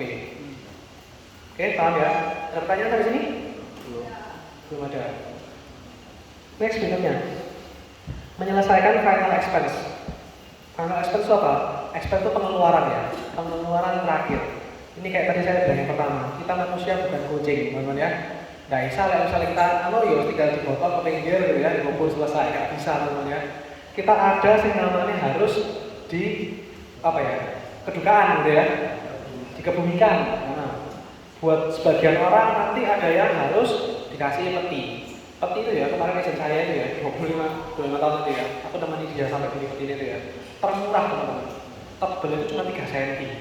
3 cm paling murah, 3 cm itu cuma bertahan kalau dikebumikan itu dia jasa 3 hari toh. Itu harganya tau berapa? 95 juta. Luar biasa, 3 cm. Akhirnya dia beli sih 3 cm juga, tapi sih ada ukirannya. Berapa harganya? 125 juta. Dan rekor peti yang saya tahu teman-teman harganya sampai 2 sampai 3 M. Ini untuk peti. Sedangkan untuk orang yang muslim mungkin ya setelah meninggal apa yang harus dilakukan? Itu udah doa. Doa, tahlilan. Berapa lama? Sampai 1000 hari kok. Nah, oke, tahu ya. Jadi ada namanya biaya terakhir yang harus kita kasih ke orang nanti. Nah, walaupun orang sendirian pun ya, aku single, nggak punya pasangan, nggak punya ngapain aku bikin UB. Nah pertanyaan nih, ketika suatu saat kita meninggal, kamu mau saya diperlakukan kayak kucing kan? Ya enggak ya. Pasti ada orang lain yang rawat kita, walaupun kamu sendirian nggak menikah, nggak punya anak, betul nggak? Entah itu keluarga, itu siapa, entah keluarga dekat, saudara atau siapa. Kan ngobrol, jadi kita harus tahu, oke, kira-kira kamu nanti harus persiapan, supaya apa kamu nggak usah orang lain. Ya, itu final expense. Untuk orang yang benar-benar hopeless ya, nggak punya keluarga ya, masuk di sana. Terus berikutnya ada ini, memberikan warisan untuk anak cacat. Nah, ini teman-teman bisa pakai juga ya. Sometimes ketika orang kaya itu punya anaknya kenapa anak minta Down syndrome, tahu? Down syndrome tahu ya? Itu orang Down syndrome itu kelainan kromosom, itu dia pasti steril, jadi tidak bisa punya keturunan juga. Dan Down syndrome tadi itu muka ini semua, betul ya? Itu kalau orang tadi secara mata hukum ada istilahnya lupa, tapi itu kalau cacat positif itu namanya tidak layak waris. Ada tidak layak waris, jadi akan dikasihkan ke orang lain yang mendekati dia. Nah, kalau orang ingin ngasih warisan kayak gitu, caranya pakai apa? UP cetak nama. Ketika namanya dia sudah tercantum dalam UP, cairnya langsung ke siapa? Ke orang tadi, ke anak tadi. Tapi kalau misalnya dia itu ternyata nggak pakai konsep UP, karena kalau saudara dua, satu normal satu cacat, nggak salah loh negara. Kalau ternyata dikasih ke yang normal semua. Karena diharapkan yang ada nggak layak terima warisan. Kamu yang terima, kamu yang jaga dia. Iya kalau orang itu baik, kalau enggak? Ya. Warisan untuk anak cacat. Bisa masuk. Warisan untuk golongan 2. Golongan 2 itu gini. Di dalam hukum waris teman-teman ya. Hukum waris itu ada istilah, kalau kita sudah menikah, kan hukum waris ada 3 teman ya. Hukum perdata namanya, ada hukum waris Islam. Tak bilang toh berapa materi hari kita. Perdata Islam, ada yang hukum adat. Nah, kalau hukum perdata teman-teman, ketika kita sudah menikah, warisan itu dikasihkan ke siapa? Istri sama anak. Boleh nggak dikasihkan ke adik ke orang tua? Nah, kalau secara hukum perdata itu nggak boleh, kecuali kita punya namanya wasiat. Ya, kita punya wasiat itu baru boleh. Itu pun tergantung juga dengan namanya ada istilah itu legitimate portier. Jadi tidak boleh aku bilang ini misalnya, oh aku masalahnya aku tidak mau kasih istri sama anak, istilahnya tak kasih ada, aku 10%, 80% tak kasih ke adikku misalnya kayak gitu. Itu tidak boleh. Ada porsi di mana dia itu harus seimbang. Nah, tapi kalau seandainya kita pakai sebenarnya tadi, kita mau kasih ke saudara, kita mau kasih ke orang tua pun, itu boleh. Di luar sana kan banyak juga ya, tapi ya kita teman-teman lihat di sini jangan ngobrol terang-terangan yang orang ini. Bujuk pula jahat, gitu. Saat mama nanti gitu ya, nggak sudah closing ya bisa netting. Tapi kita harus baca kondisi gitu. Kita bisa lihat ada golongan tertentu yang secara hukum perdata itu nggak dapat. Ya, atau misalnya sebaliknya juga menghindari konflik juga ya, hukum muslim. Ya, tolong koreksi kalau saya salah. Tapi sejauh saya belajar, even istri sini pun tetap dapat warisan, betul ya? Betul. Ya, aku pernah dengar waktu saya belajar dulu itu ada ceritanya misalnya, oh si suami meninggal, istri sudah berharap ya udah dia muncullah istri sini dapat bawa anak lagi, dapat nggak mereka? Dapat. Istri yang saya dapat lebih sedikit nggak? Lebih sedikit, betul ya? Nah, untuk meminimalisir hal seperti tadi, ini kita bisa masuk konsep UP. Ya, ini teman-teman konsep ini biasanya dipakai di mana? Kebanyakan di orang-orang yang ya nggak semua, tapi kebanyakan katanya itu di orang-orang yang punya kayak PNS gitu ya, apa jabatannya tinggi gitu ya. Karena apa? Orang yang sering pergi-pergi, ya. Takutnya gitu ya, perginya satu orang ya, nggak tahu sertifikatnya double seperti itu ya. Itu bisa dipakai teman-teman. Exit plan strategi. Exit plan strategi. Kita sampai di nomor 15 selama teman-teman, 75%. Exit plan strategi teman-teman ya. Katakanlah gini, si orang tadi kalau kayak teman-teman ini punya bisnis, ya, ini punya bisnis restoran. misalnya resto, ya. Resto. Si orang tua tadi, si Alvin tadi ini dia bilang gini, aku ini susah bro, apa oh? Aku punya restoranku jalan. Ini buat biaya hidupku sehari-hari. Tapi anakku tidak mau terus dong. Kalau saya tulis, aku punya contoh Abi satu lebih dekat dari aku. Supplier beras. Jadi papaku itu saya toko beras, ya. Salah satu supplier dia cukup terkenal di Surabaya. Dia punya beras ya, mereknya kalau sebut. Tapi dia itu punya anak 3 dengan selek beras gede, anaknya 3, tidak ada satu pun yang mengurusin. Tidak ada satu pun. Nah, sedangkan orang kan bingung ya. Saya tuh pengen ngasih dia anak kerja bisnis, tapi anaknya tidak mau terusin. Dan dari sisi anak juga bilang, aku tidak passion di sana. Lebih baik kamu kasih aku mentahnya aja, betul nggak? Betul. Tapi kalau orang tua selama orang tua masih ada, kalau supplier beras tadi misalnya pabrik berasnya dijual, dikasih berupa duit dikasih anak, orang tua tadi tidak punya pegangan, tidak punya power, betul ya? Jadi apa yang bisa dilakukan? Salah satu exit plan kita mau keluar dari bisnis kita tadi adalah pakai konsep UP. Ini ya ceritanya teman-teman. Misalnya ini ada si bos tadi, oke, dia punya karyawan kepercayaan, gitu ya, karyawan kepercayaan.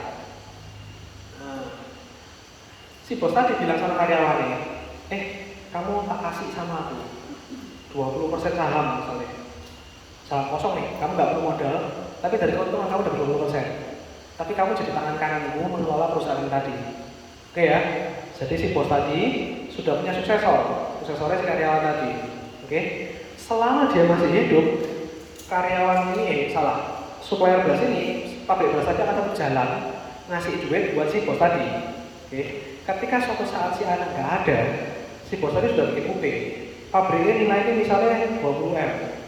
Si bos tadi dia sudah bikin UP senilai 20M. Anaknya ada 2 rata-rata, dibagi masing-masing 10-10. Berarti selama bosnya hidup tadi, dia tetap berduit nggak? Dapat. Dari mana? Penghasilan pabrik, betul ya? Ketika suatu saat si bos tadi meninggal, anak tadi kan, anaknya sudah bilang gini, Pak, aku ini nggak passion deh pabrik, aku pengen duitnya yang tak kayak usaha lain nih. Si anak dapat nggak? Dapat ya? Si anak dapat duit toh? Ya. Nah pertanyaannya nih, Asyara dapat 20M nilai pabrik, tapi pabrik nggak dijual. 20% dikasih ke karyawan untuk jalani. Karyawan tadi jadi punya rasa memiliki, ya loh. Tak gede perusahaan, itu supaya tetap baju juga, betul nggak? 80% saham nih masih dibagi untuk masing-masing anak. Jadi si anak tadi dapat duit 10M plus dapat 40% dari saham, sing bakal jalan terus tanpa mereka harus ngurusi. Asik nggak cara kayak gini? Asik ya? Ini teman-teman, cara untuk exit strategi. Teman-teman bisa ngomong sama orang pebisnis, sing ketika anaknya tidak ada passion terusin, itu teman-teman bisa masuk juga. Cara ngomongnya apa? Oh ya, tanya nih ya, pasti ya. Kok anakmu tidak mau terus perusahaan berkarir ya, Senin lagi-lagi. Pak, tahu nggak di luar sana itu ya kita harus jaga-jaga. Karena di luar sana itu banyak loh perusahaan yang pada akhirnya itu tidak diterusin sama si anak. Loh, tapi kira-kira anak passion kan ya terusin ya? Kita pancing dong. Dia bilang, nggak tahu anakku sih nggak jelas misalnya. Oh iya, kemarin loh ada klien yang pentingku. Dia itu pakai konsep UP di tempatku untuk eksperimen strategi. Pernah tahu nggak Pak? Nggak tahu ya apa jenis cerita. Gitu ya. Jadi teman-teman masuk dulu di perusahaan itu seperti apa. Terus ceritain, di luar sana ada loh kayak gini. Padahal di bawah masih ini kan. Teman-teman kayak gak harus kayak gitu ya. Tapi ya bilang ya ada kayak gini. Pernah tahu nggak ceritain? Oke, ada pertanyaan kali ini? Oke, pertahan ya, 5 lagi. Join business plan. Join business plan. Katakanlah, ini ada si A, ini ada si B. Mereka mau buka usaha bareng nih, ceritanya. Mereka mau buka usaha bareng, satu orang keluarin dana 10M. Ya, 10M, 10M. Bentuklah pabrik. Nilainya 20M kan? Beserta mesin-mesin di dalamnya kan ya. Sekarang pertanyaan nih, si B tiba-tiba meninggal. Si A mau nggak kalau si B diganti sama istri? Belum tentu. Belum tentu mau ya, belum tentu mau. Kenapa belum tentu mau? Belum menguasai mungkin. Nah, kemampuannya ya belum menguasai. Terus wedok nggak pernah datang ke KBRI di rumah ngurusi anak biasanya. Nah terus dia diganti no sini, dia tidak punya kontribusi apapun, tapi dia terima duit 50% keuntungan. Si kerja si A semua, tidak mau dong si A. Nah kalau tidak mau apa yang dilakukan? Kontrak UP. Keluar kan gitu ya. Keluar si A, si B sini. Ya udah kamu tak keluarin. Lah kalau si B mau keluarin, si A kan harus kembalikan modal dia 10M. 10M yang apa rupanya dalam bentuk mesin, dalam bentuk rumah, dalam bentuk segala macam nggak bisa ya toh. Lagi pula ada pun, oke dikeluarin semua, otomatis pasti goyang ekonomi ini. So dari sana akhirnya kita buat UP masing-masing nilai 10M. Salah satu meninggal, misalnya si B meninggal, 10M dikasihkan ke istrinya. Si A tetap punya semua ini tadi, totalnya nilai berapa? 20M sudah. Ini UP untuk joint business. Muncul ya? Estate planning. Estate planning itu namanya istilah itu apa ya? Waris. Estate itu waris. Ya, jadi waris ini beserta dengan semua orang punya wasiat dan lain-lain. Orang mau ngatur hartanya nanti ke siapa, sebagian ke anak, sebagian kemanapun, itu diatur dari sini. Dan salah satu cara supaya kita tidak terjadi masalah, ya, supaya lebih gampang, lebih murah, lebih cepat, kita pakai yang death benefit. Oke, lanjut. Donasi yayasan atau tempat ibadah atau donasi untuk masjid misalnya gitu ya, ada yang mau bangun ini. Selama hidup saya mau bangun, nggak pernah kesampaian. Duitnya nggak kelompok terus saya. Duitnya kelompoknya cuma 100 juta misalnya gitu, kedikitan. Nah, kalau dia bentuk 100 juta tadi itu dalam berupa UP, misalnya umur 30-an itu jadi 1 miliar. Itu suatu saat dikasihkan ke tempat ibadah. Bisa. Oke ya, ada nilai dongkrak. Terus just do your passion. Just do your passion maksudnya gini, orang tua, enggak lah, kita misalnya, kita hidup selama ini kerja puluhan tahun. Kita kan pasti orang tua tuh pasti mikirin keluarga, betul ya? Pak, kadang loh, ada loh, aku lihat orang sampai sana. Ya, dari muda sampai tua kerja terus saya, mau pakai duit nggak berani. Karena apa? Takut butuhnya anak masih cukup banyak. Anak belum nikah, anak belum apa, butuhnya masih banyak. Jadi orang tua kan tidak pernah punya pengen apa, tidak pernah jalanin. Oke? Nah, kalau kita pakai UP, wes Pak, kamu sudah kerja, entek lo duit terserah kamu siapin UP berapa sama kamu kasih ke anak, itu yang kamu siapin dalam bentuk UP, pasti dengan harga lebih murah. Sisanya pakai passionmu sendiri. Paham ya? Next, terakhir, diversifikasi aset. Untuk orang sih benar-benar sudah punya duit. Mereka kan bilang, aku gak punya karena apa duitku cukup. Nah, kita tidak sama seorang. Kalau memang dia duitnya bener-bener nggak ada seri ini, teman-teman ya. Dan dia bilang semua sudah running, semua nggak ada, aku pun semua pasti jalan kok. Pasti langsung sama anakku, semua ANKP. Oh iya boleh Pak, kita boleh namanya diversifikasi aset ya. Supaya apa? Ketika nggak minta salah satu terjadi masalah tadi yang apa, masih tetap ada pembagian pembagian lokasi di mana nggak semuanya hilang. Ibaratnya kayak jangan taruh semua telur dalam satu keranjang. Yes, itu jalan terakhir yang paling nggak ada untuk orang sebenarnya kayak gitu. Tapi selama ini teman-teman percayalah, saya menemukan orang yang benar-benar tidak punya WP. Kayak gitu. Oke? Ini kita kembali lagi. Sing jelasnya sampai garing namanya. Minum dulu. Nanti ya. Nah, oke. Apa? Dikit lagi teman ya. Nah, kadang teman-teman, walaupun dengan semua ide yang tadi pernah kita ngomongin, kadang orang masih merasa selling itu nggak gampang tetap masih ada. Iya kon pinter, aku masalahnya nggak gampang tetap menurutku. Ini ya, kita koreksi teman-teman. Sometimes ada bisa jadi dari mana ini loh. Satu, mental block. Nah, mental block teman-teman ya. Sebelum kita ketemu orang, kita harus dukung kondisi. Ini jangan kalian, aku pun masih kayak gitu teman-teman. Ini kita masih proses. Semua orang untuk relation itu kita benar-benar proses selalu berjalan waktu tadi itu. Mental block apa? Kayak orang yang kok wis akeh, aku kok minder ketemu dia ya, apa itu pasti ada teman. Atau sebaliknya, kayak tok aneh kita mangi dia nggak ada duit gitu aneh. Sama sebaliknya. Ada orang kayak gitu kadang-kadang bisa ngalah teman. Jadi jangan pernah punya mental block gitu ya. Terus takut atau rasa sungkan yang berlebih. Teman-teman, rasa sungkan teman-teman. Ini saya alami ketika saya pertama kali masuk Indonesia. Ya, pertama kali aku belajar passing, karena aku cerita di kelas yang sebelumnya aku bawa pen gitu ya, diajari sama leader passing. Aku masih ingat, lupa grosir, kok paling kanan pojok namanya Wandi. Kok aku dari Harjo dari Indonesia, aku mau cerita soal insurance ya sedikit ya, tak sharing ya. Oh iya boleh, kamu mau apa? Tak tahu boleh ini. Ini loh, tangannya atau keringatnya, teman-teman ya. Karena apa? Aku sungkan takut gitu ya. itu tak alami man. Sampai orang bilang gini, duduk, dia bilang gitu man. Sampai kayak gitu, akhirnya nggak jadi cerita, ngobrol-ngobrol kok. Itu aku alami. Tapi kenapa kok harus bisa jadi kayak sekarang, teman-teman? Karena aku tak balik, teman-teman ya. Aku nggak ada rasa sungkan ke orang. Karena yang tak kasih ke kamu itu pasti berguna buat kamu. Aku bilang itu nggak apa-apa. Aku nggak mau tapi ya, cuma pengen tanya tok apa-apa tok gitu ya. Nggak apa-apa bu, tak ceritain tok lain. Aku udah usah beli sekarang. Kapan tuh perlu mau tanya apa lagi? Tapi aku yakin bu, dengan aku udah berlaku hari ini, someday aku pasti saya thank you ya.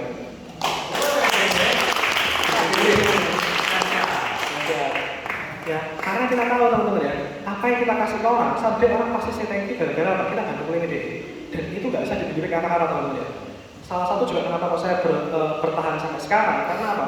Teman-teman kalau buka IG, Instagramku highlight yang awal cari karsinoma sarkoma claim. Itu klien pertama aku masuk Indonesia. Usia 17 tahun dia masuk, usia 18 dia kena kanker. Sampai saat ini masih dirawat. Semua di cover sama Indonesia. Apa nggak teman-teman? Keren gitu ya. Oke, so nggak ada langsung kan karena apa yang aku kasih kamu adalah solusi. Nggak menguasai konsep bisa jadi teman-teman ya. Jadi kalau kita mau ngobrol sama orang, semakin kita menguasai kita akan semakin untuk merasa share itu gampang. Tapi kalau aku nggak menguasai ngajuk orang pasti akan lebih merasa susah. Nah, tapi jangan takut teman-teman. Jangan sampai bilang aku tak belajar sampai aku keluar kepala baru ketemu orang, nggak akan jadi teman-teman ya. Karena ini kayak tadi Leonardo juga bilang pasti ya, ini bukan kadang ada pelajaran tertentu dimana kita harus banyak praktek. Tenang, nggak bisa kita cuma teori kok. Teori yang satu saya nggak praktek nggak jalan. Podo. Indonesia kita teori yang satu kita nggak jalan nggak bisa, ya. Jadi harus sambil jalan. Keempat, nggak melakukan aktivitas. Ya, kalau kita jam terbang kecil teman-teman ya, jam terbang pendek, seminggu ketemu orang satu belum karuan, ya wes itu gak usah diomong, pasti akan takut ketemu orang. Selama akan takut ketemu orang. Sama kalau bayi kita nggak pernah ketemu orang masih takut. Oke, cepat putus asa ya. Aku lupa pernah ngomong dari siapa ya. Selling itu terjadi, hal closing terjadi setelah kita ketemu sebanyak 17 kali atau berapa. Jadi enggak sih, 7 kali nggak salah. Jadi sampai ketemu orang pertemuan ke-7 itu baru kesempatan closing besar. Jadi kalau kita ketemu orang sekali, 2 kali, 3 kali seorang ini. Ingat teman-teman, 7 kali. Ya, kita berusaha ngobrol kayak jelasin sampai minimal 7 kali. Harapannya apa? Akhirnya benar-benar ngerti. Nah, 7 kali biasanya closing. Itu risetnya orang lupa namanya sama. Oke, kurang update ya teman-teman ya. Lalu wes suwe nggak aktif ya, nggak update ke leader, nggak update ke Brunei, ya otomatis nggak tahu. Zaman sekarang sih ngomong sama orang pro hospital surgical, sing nggak ada hati nih teman-teman ya, nggak ambil. Zaman sekarang mati orang terus diomong ke orang yang baru Brunei juga ya. Kita harus belajar update dan banyak macam. Tapi ya itu teman-teman, kalau kita harus menguasai konsep ya, dan kita mindset kita yang benar, kita mau ngasih sesuatu untuk solusi sebagai solusi ke orang, kita nggak perlu merasa suka, nggak perlu takut ya, dan sharing jadi terasa gampang. Tips tetap baik, fokusnya ke ide, bukan nominal. Tadi sudah saya bilang ya, ke idenya, konsepnya bisa bantu di mana. Penjelasannya sebisa mungkin sistematis teman-teman ya. Sebelum ketemu orang ditata dulu. Aku ngobrol topiknya ini. Kita ngobrol dari mana gitu. Kita harus punya penjelasan sistematis dulu. Objektif ya, dan edukatif. Objektif apa? Jangan menjelekin perusahaan lain ya. Kita benar-benar objektif insurance itu kayak apa? Kita ngangkat nama insurance dulu. Terus perhatikan penampilan ya. Kalau ketemu sama orang, sebisa mungkin penampilannya harus profesional. Jangan sampai celana pendekan gitu ya, kawasan minek gitu ya, nggak cocok. Kita harus ketemu orang penampilannya harus bagus. Rapi lah paling nggak. Perhatikan karakter diri. Ya. Karakter diri contoh apa? Kadang hari ini kita ketemu sama orang, ngomong di luar hati. Malam nih, story-nya kita dugem. Nah itu tuh ya. Orang akan lihat kita temenan apa enggak gitu ya. Terus kita komunikasi teman-teman ya. Harus belajar apa? Aku ini susah untuk humor teman-teman sejujurnya. Tapi ya itu kita harus belajar. Aku pun harus belajar ya supaya gak terlalu serius gitu ya. Lebih susah ya. Apa? Kucing. Jangan menyalahkan menggurui apalagi berdebat. Orang bilang apa? Iya dulu. Baru bilang oh iya Pak. Nah Pak tapi Pak lebih baik kalau gini gitu ya. Kalau gini kan lebih baik enggak gitu ya. Jangan berdebat. Ulangi pertanyaan sebelum menjawab. Unity itu pasti dijamin enggak gitu ya, kita bilang. Tadi Bapak tanya Unity pasti dijamin atau enggak? Pak saya jawab ya. Jadi kita mengulangi dua pertanyaan sebelum menjawab. Tujuannya apa? Kita nggak salah jawab. Ya, jangan sampai kita salah jawab. Dan juga orang itu jadi kayak nyambung topiknya antara pertanyaan sama jawaban. semakin orang sama kita itu bisa connect ngomongnya, akan semakin lebih gampang untuk kita closing. Jangan menjelekkan kompetitor gitu ya. Oh Pak, asuransi nama bagus sih kok. Tapi pertanyaannya kalau misalnya dalam report misalnya kayak aset atau report apa, pasti akan ada namanya peringkat. Nah, Bapak bisa lihat dari peringkat itu lagi. Terus itu dia pasti kelihatan. Tidak usah kita ngomongin nomor satu, dia pasti kelihatan. Tunjukin aja, pasti tahu. Oke? Atau kalau semua asuransi bagus, di saat semua klaim dibayar semua, pertanyaannya perusahaan yang bertahan yang apa? Yang asetnya banyak apa yang sedikit? Pasti aset banyak, gitu ya. Bandingkan premi versus problem. Wih, premi ini kok larang, sebulan 100 juta. Oh, murah Pak. Bapak kayak berapa bilang, oh murah Pak, gitu ya. Kenapa? Karena problemnya atau preminya pasti lebih gede. Loh Pak, untuk dengan UP senilai 1 miliar, Bapak cukup bayar 100 juta. Kalau kasih 100 juta, dibagi 5 tahun, oh itu murah banget Pak. Di mana lagi selain asuransi kita bisa dapat 1 miliar dengan harga diskon segitu 90%. Oke? Atau bandingkan dengan problem. Oh iya Pak, ini murah banget. Kenapa? Dengan kita alokasi cuma setahun 20 juta Pak, tapi setahun kita dapat apa? Kita dapat yang masuk rumah sakit, wih bener-bener loh. 15M pun kita bisa cover, gitu ya. Nah, oke. 3 hukum wajib ya teman-teman yang Indonesia. Pertama hukum bilang besar. Semakin besar aktivitas, ya hasil semakin besar. Kalau orang yang aktivitasnya 1 minggu itu 10 orang, sampai 1 minggu itu 2 orang, saya pasti jamin teman-teman ya, yang 2 orang tadi pasti hasilnya lebih sedikit. Oke? So banyakin aktivitas. Hukum Pareto teman-teman, 80% hasil kita didapat dari 20% effort. Kalau kita lihat ke belakang, sometimes suka lihat tabelku ya. Aku ini sebenarnya banyak waktu yang nganggur, yang bisa kita lakukan untuk approach orang. Kalau dia itu benar-benar dalam 1 hari, mungkin waktu kita kerja di Indonesia itu cuma 20% teman. Coba ini dihitung. Jadi maksud hukum Pareto ini apa? Kita harus lihat lagi aktivitas kita. Mana sih lebih tidak penting dan prioritas, kita turunin. Kita ingin kejar hasil sekarang, kita harus punya effort yang lebih besar di dunia ini, dunia insurance ini, oke? Terakhir hukum tabur tua itu teman-teman ya, petani versus sniper. Petani itu kita nanam di awal, kita nanam di akhir. Kita nanam 100, yang kita tuai berapa, ya itu nanti yang hasilnya kita closing. Pertanyaannya semakin banyak tuh taburan, pasti semakin banyak tuaian, betul ya? Nah, itu prinsip kerja petani. Tapi kalau sniper, itu tak keker. Aku pengen closing. Ini kita pengen jauh cari sampai closing gitu ya. Nah, boleh sih teman-teman, kita tidak boleh cepat putus asa juga sama orang. Tapi jangan sampai kita menghalalkan segala cara supaya orang closing yang aku. Aku lebih daripada hard selling, aku maksa orang. Aku lebih suka aku tak tabur yang banyak. Bisa jadi aku mulai dia nggak sekarang. Bisa jadi tahun depan, bisa jadi 2 tahun lagi, 3 tahun lagi. Tapi tuayan seperti itu nanti lebih bagus daripada kita itu sniper. Ya, kita harus dua-duanya bisa, tapi itu lebih banyak kita sebagai petani. Oke? Nah, terakhir teman-teman ya, hasil teman-teman, ya result itu ada 3 faktor variabel. A, S, K. A itu apa? Aktivitas. S itu skill. K itu knowledge. Ya, orang punya skill tinggi, dia pintar ngomong sama orang. Orang punya knowledge tinggi, produknya hafal semua agensi update. Tapi rumusnya gini teman-teman. Skillnya misalnya 10 ya, knowledge-nya 10 juga, total 20, tapi aktivitasnya 0, ada hasilnya nggak? 0, nggak ada, oke ya. Orang skillnya 10, skillnya 3, knowledge-nya 3, berarti cuma 6, tapi aktivitasnya 100, hasilnya berapa? 600. Oke, bayangin kalau skillnya 10, knowledge-nya 10, 20 dikalikan itu 100. 2000, artinya apa? Skill sama knowledge itu nambah itu hanya sedikit teman-teman. Teman-teman hari ini baca skill, baca knowledge. Tapi yang teman-teman berhasil atau udah nanti itu dari aktivitas. Oke ya. So selling jadi gampang ketika kita aktivitasnya banyak. Kalau kita punya aktivitas banyak, jam terbang banyak, tahun depan ya, acara yang sama hari ini, tempat yang sama mungkin, atau tempat yang lain lebih bagus mungkin ya. Teman-teman akan bilang sama aku nanti, oh ya aku bener kamu. Aktivitasku tak banyak, ternyata selling itu gampang. Itu ya teman-teman ya. Saya tak tunggu ya, ataupun kita punya. Oke, kali ini benar-benar terakhir. Ini ya, soal matematika. Yuk cepat, 1 menit aja. Hasilnya jawabannya berapa?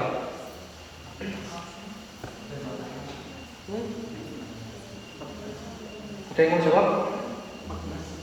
14. Pinter ya teman-teman. Oke, 14 jawabannya ya.